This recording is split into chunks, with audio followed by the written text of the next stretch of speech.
ఎండాకాలం వస్తే అందరూ ఊర్లలో అయితే మిరపకాయ పొట్టు తీయడం, చింతకాయ పొట్టు తీయడం అట్లా చేస్తారు కదా.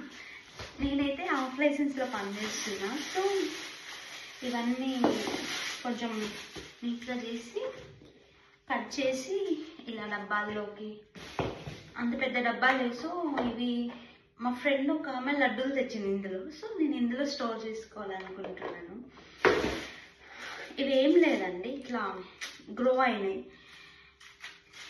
అండ్ జింజర్ కూడా బాగానే ఉంది. కట్ చేసి పీసెస్ లాగా పెట్టి స్టోర్ చేసుకుంటాను. చాలా మనీ సేవ్ అవుతాయి అన్నమాట ఇట్లా చేయడం వల్ల.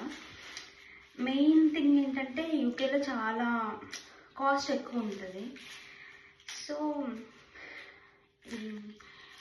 అంటే ఎవ్రీ ఆఫ్ లైసెన్స్ స్టోర్లో పనిచేసే వాళ్ళకి మాత్రమే ఇట్లా ఇది అర్థమవుతుంది అన్నమాట.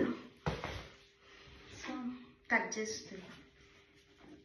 అంటే ఈరోజు ఆఫ్ దొరికింది నాకు. సో కట్ చేసి పెట్టుకుందామని చేస్తున్నాను. ఇవి తెచ్చి మ్యాక్స్ మోర్ దాన్ 1 month అవుతుంది. అసలు కుదరట్లేదు. ఎప్పుడు చేసుకుందామన్నా ఏదో ఒక పని వచ్చి పడుతుంది. అందుకే ఇప్పుడు ఈరోజు నాకు ఆఫ్. అయినా ఇవి చాలా టైం పడుతుంది. మోర్ దెన్ 1 or 2 hours అట్లా పడుతుంది. సో ఇంకా పొందిగ్గా కూర్చొని స్టార్ట్ చేస్తున్నాను. ఏం లేదు, జస్ట్ చిన్న గ్రో వచ్చింది వాటిలో. అందుకే కస్టమర్స్ ఎక్కువ ఎవరు తీసుకోరు. అయితే ఏం చేసిండు, మా దగ్గర పనిచేసే ఒక అతను ఉంటాడు, అంటే సూపర్వైజర్ లాగా. తీసుకెళ్ళిపో, అవసరం లేదు, ఇవి ఎవరు కస్టమర్స్ ఎవరు తీసుకోరు కదా అంటే నేను తెచ్చుకొని ఇట్లా food sustainability plus money saving ఒక ఆప్షన్ అన్నమాట. సో నేను అది ఫాలో అవుతా కాబట్టి ఎప్పటి నుంచో అలానే. ఈవెన్ ఫ్రూట్స్ తెచ్చుకుంటా, ఇంకా చాలా గ్రాసరీ ఐటమ్స్ కూడా తెచ్చుకుంటాను. ఎక్స్పైర్ అయిపోయినా కూడా వాడతా.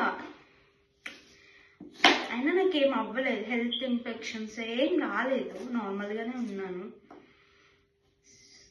సో ఏం చెప్తాం అనుకుంటున్నా అంటే ఎవ్రీ ఆఫ్ లైసెన్స్ స్టోర్లో పనిచేసే వాళ్ళకి ఈ వీడియో ఇది వర్త్ అవుతుందని చెప్పబోతున్నాను. ఇవి కట్ చేసి ఈ గ్రీన్ కలర్లో ఉన్నాయి కదా, గ్రో వచ్చినాయి. ఇవి తింటే మంచిదే, హెల్త్కి చాలా మంచిది. ఇవేమి ఉండవు, ప్రైమరీ ఎండోస్పర్మ్. ఎంత బెనిఫిట్ అంటే, కానీ మన వాళ్ళకి తెలియక ఇల్లిటరేట్స్ ఉంటారు కదా, వీళ్ళు ఏమనుకుంటారు, అన్ని మొలకలు వచ్చినాయి చీ అనుకుంటారు. కానీ చాలా మంచిది. మీరు ఆఫ్ చేస్తున్నారు.